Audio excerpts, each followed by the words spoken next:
TRE 4 अभ्यर्थियों के साथ बड़ा खेला कर दिया गया है। केवल इतना ही नहीं, एसटीटी 2026 वाले भी अभ्यर्थियों के साथ बड़ा खेला कर दिया गया है। अब जरा सोचिए, टीआरई 1, टीआरई 2, टीआरई 3 की बहाली होती है जिसमें पीटी मेंस की कोई चर्चाएं नहीं होती है, लेकिन टीआरई 4 का जैसे ही बहाली होने की बात निकलकर सामने आती है, पीटी मेंस का जो है कि ख्वाब जग जाता है शिक्षा मंत्री में। अब सोच लीजिए कि कितना बड़ा ये विडंबना है। बिहार के तमाम युवा दर दर की ठोकर खा रहे हैं, लगातार उनके ऊपर अन्याय पर अन्याय होता जा रहा है, और फिर जब नौकरी की पारी आती है तो वादे करके दगाबाजी, उसके बाद भी पीटी मेंस आज फाइनली जो है कि बीपीएससी के तरफ से घोषणा कर दिया गया है। ऐसा लग रहा है जैसे मानिए कि ये कोई षड्यंत्र चल रहा है, ऐसा लग रहा है जैसे मानिए कि अभ्यर्थियों के जीवन के साथ बड़ा प्रयोग चल रहा है। अब अभ्यर्थी कह रहे हैं कि या तो टीआरई 1, 2, 3 तीनों को रद्द करिए, टीआरई 4 में सबको एक साथ करके तब फिर से पीटी मेंस लीजिए। अभ्यर्थी तैयार है, लेकिन ये जो खेल खेल रहे हैं शिक्षा मंत्री साहब कि टीआरई 1, 2, 3 हुई किसी तरह, अब 4 में पीटी मेंस लागू, उसके बाद भी अपियरिंग को मौका, मतलब साफ है 60 गांठ का खेला शुरू होने वाला है। लूप होल दिए जा रहे हैं, सर्टिफिकेट बदलने का, अपलोड करने का मौका दिए जा सकते हैं। मतलब बीपीएससी स्वतंत्र इकाई है कि बातें कहकर अंदर ही अंदर कई सारे प्लानिंग आदेशित किए जा रहे हैं।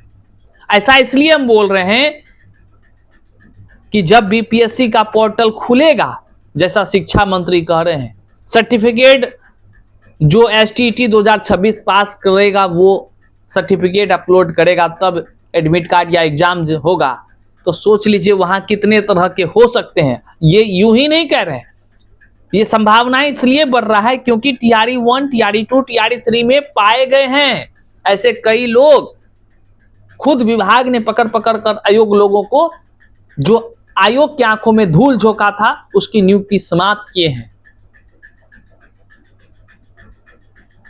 तमाम अभ्यर्थी हैरान और परेशान, हताश, निराश, बेबस, लाचार होकर अब सोच रहे हैं ये क्या हो गया। पीटी मेंस दोनों फाइनली आज बीपीएससी के आधिकारिक साइट से जो है कि लागू कर दी गई की सूचना दे दी गई है। वहीं एसटीटी 2026 वालों के साथ भी बड़ा खेला हो गया है। खेला इस तौर पर, ना तो पीजी अपियरिंग वाले को इसमें मौका दिया गया, जबकि अपियरिंग का जो शौक जगह है शिक्षा मंत्री को टीआरई 4 में बैठाने का, तो अपियरिंग को यहां पे बैठाने में किस चीज का लाज लग रहा है, किस चीज का तकलीफ हो रहा है, किस चीज का जो है कि डर लग रहा है कि अपियरिंग वाला बैठ जाएगा तो स्टेट में संख्या बढ़ जाएगा, चाहे वह बीएड अपियरिंग हो या पीजी अपियरिंग हो। किस चीज का चिंता सरकार को, किस चीज का है? अगर इतनी चिंता होती तो फिर टीआरई 4 में अपियरिंग वाले को बैठाने की बात यूं ही नहीं करते। इसका मतलब है कहीं ना कहीं किसी ना किसी खास लोगों के लिए जो है फुल प्रूफ प्लानिंग किए जा रहे हैं, ये संभावनाएं जताए जा रहे हैं। क्यों? क्योंकि डिग्री खरीद बिक्री करने वाले गैंग भी एक्टिव हो गए हैं। अभ्यर्थियों के तरफ से सूचना आ रहा है कि भैया इस तरह जो है कि पीजी का डिग्री खरीद बिक्री कर रहा है, एकदम लगे हाथ, आज पैसा दीजिए 2 दिन में डिग्री लीजिए वाला स्थिति है। उससे स्टेट बढ़ेगा, स्टेट पास करे ना करे पहले टीआरई 4 में बैठेगा, उसमें जो है कि आराम से जो है कि बाजी मार लेगा। इस तरह की प्लानिंग होने की बात अभ्यर्थी लोग कह रहे हैं। कई तरह की बातें हैं। अब अभ्यर्थी साफ शब्दों में कह रहे हैं भाई ये हुआ कैसे। अब जरा सोचिए, गंभीरता से सोचिए, जब छठे चरण की बहाली समाप्त हो रही थी, 7वें चरण के लिए आंदोलन हो रहे थे, उस समय जो शिक्षा मंत्री थे प्रोफेसर चंद्रशेखर यादव जी, वे कहते थे हम नियुक्ति पत्र देने जा रहे हैं, फलना तारीख को नियुक्ति पत्र देंगे अभ्यर्थियों को। वो भी ठगा, उन्होंने भी ठगा अभ्यर्थियों को। सीधे बीपीएससी से शिक्षक बहाली की बात, गुणवत्तापूर्ण बहाली की बात, कह कहकर जो है बीपीएससी से शिक्षक बहाली शुरू हो गई। टीआरई 1 हो गया, टीआरई 2 हो गया, टीआरई 3 हो गई, ये सारी प्रक्रियाएं चल रहा है। अगर ये सभी शिक्षक गुणवत्तापूर्ण नहीं है तो फिर ऐसे शिक्षक बहाली का क्या औचित्य है?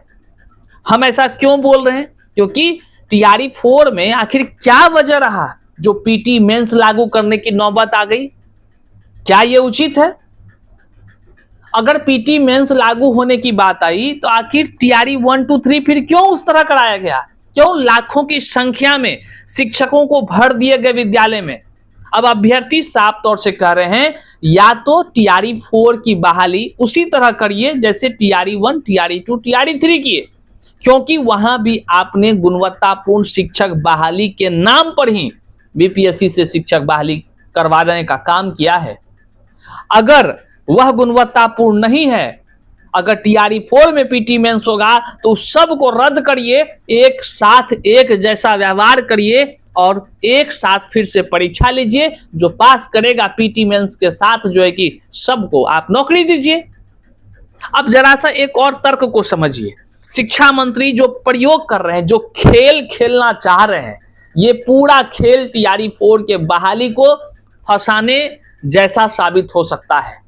एक तरफ एसटीटी वालों से फॉर्म भराए जा रहे हैं, उसमें एसटीटी का फॉर्म ऐसे समय में चालू कर दिए गए हैं जिस समय शिक्षा मंत्री को भी अगर थोड़ा सा भी सोचने का चिंतन शक्ति होगा, उसको पहले पता कर लेना चाहिए कि 2024-26 सत्र के लोगों का क्या रिजल्ट आ गया है, क्या मार्कशीट आ गए हैं, क्या तमाम जो कागज है वो आ गए हैं जिसके बाद लोग एडमिशन लेगा या फॉर्म भरेगा, चाहे वह बीएड के हो या पीजी के हो। बिना इस जानकारी के कई सारे विश्वविद्यालय जो है कि एग्जाम ले लिया है, रिजल्ट नहीं जारी किया है, 2 महीना समय लगेगा, किसी का 1.5 महीना लगेगा, और यहां पर जो है कि बीच में स्टेट किसके लिए? एसटीटी तो होना ही चाहिए, साल में 2 बार आपने वादा किया। ढोल थोड़े है कि जब मन है डम डम डम डम कर जा रहे हैं, आपने वादा किया था। तो एसटीटी 2026 तो होनी ही चाहिए, लेकिन होना चाहिए तो उसमें शामिल भी न करिएगा जो लोग वाजिब में 2026 वाले में बैठने के हकदार हैं कि नहीं, कि कोई नाता रिश्तेदार है, चाचा भतीजा लोग बचा हुआ जिसको घुसाना है, यहां से फिर शिफ्ट कर देना है टीआरई 4 में। ये तो इसी तरह की प्लानिंग है कि आदमी शिक्षक पात्रता परीक्षा पास भी नहीं किया है और उसको टीआरई 4 में बैठने का पूरे अवसर दे दिए जा रहे हैं। हद है भाई, कोई भी आदमी हैरान हो जाएगा कि जो चीज आपके पास सर्टिफिकेट पहले होने चाहिए तब आप उसके योग्य हैं फॉर्म भरने का, वही चीज के बिना जो है कि फॉर्म भराए जाए। ये क्या है?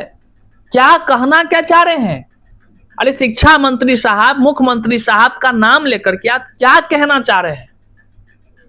एक तरफ कहते हैं बीपीएससी स्वतंत्र इकाई है, दूसरे तरफ कहते हैं कि हमने कहा कि वार्तालाप करके ये सब कर लीजिए, फिर आप देखते हैं कि ये सब करवा रहे हैं। गजब।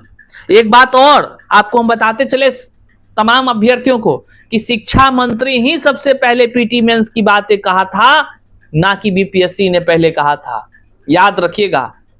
और पीटी मेंस के ही खबर को झुठलाया जा रहा था, भ्रामक बताया जा रहा था, और आज वो हकीकत हुआ ना, आज हकीकत हुआ। इसका मतलब तभी ये इसलिए बताया जा रहा था ताकि लोगों को पता ना चले अंदर क्या हो रहा है, या कह लीजिए कि लोग तैयार ना हो जाए कि भाई पीटी मेंस किस तरह से होगा तो कैसे कैसे क्या करें। गजब की विडंबना है। सोचिए ना, बिना किसी तैयारी का, बिना किसी सूचना का, बिना किसी तरह का कह रहे हैं कि हम अधियाचना भेज दिए हैं, उधर से जो है कि रिलीज होगा विज्ञापन, अभी बता रहे हैं कि हम पीटी मेंस लेंगे, तो क्या गुणवत्तापूर्ण शिक्षक मिलेगा? गुणवत्तापूर्ण शिक्षक मिलेगा इसको? गजब के महारथी लोग इस धरती पर आ गए हैं, न जाने किस दिमाग से क्या क्या करते हैं। एक अभ्यर्थियों के दर्द को अभ्यर्थी ही समझ सकता है। अभ्यर्थी हैरान, परेशान, हताश, निराश होकर लाचार हैं, और वो कह रहे हैं भैया पीटी मेंस में भी मेंस जो है लिखित हो रहा है, करे तो क्या, और किसी भी सूरत में मंजूर नहीं होगा यह चीज।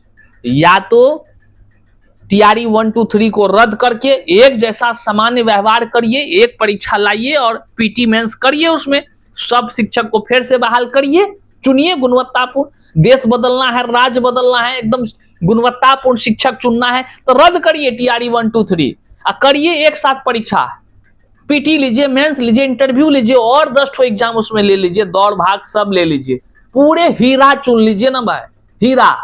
और एक बात बता दें, फोकट का शिक्षा मंत्री साहब आपको हम ज्ञान एक दे दें, अगर पेपर लीक, फर्जीवाड़ा, भ्रष्टाचार अगर शिक्षक बहाली में रोकना चाहते हैं तो सबसे पहले आप वेतन को कम कर लीजिए, वेतन कम कर लीजिए, फर्जीवाड़ा रुक जाएगा। सारा खेल भैया ये वेतने का है, गुणवत्तापूर्ण यहां कुछ नहीं है, इस बात को आप जान लीजिए, कुछ नहीं है, सब खेला यहां वेतन पर निर्भर कर रहा है।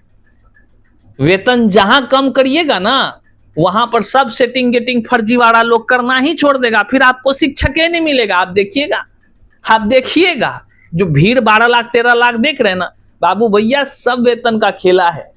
इसलिए बिहार के युवाओं को बर्बाद करने के कगार पर मत डालिए, अभी भी समय है।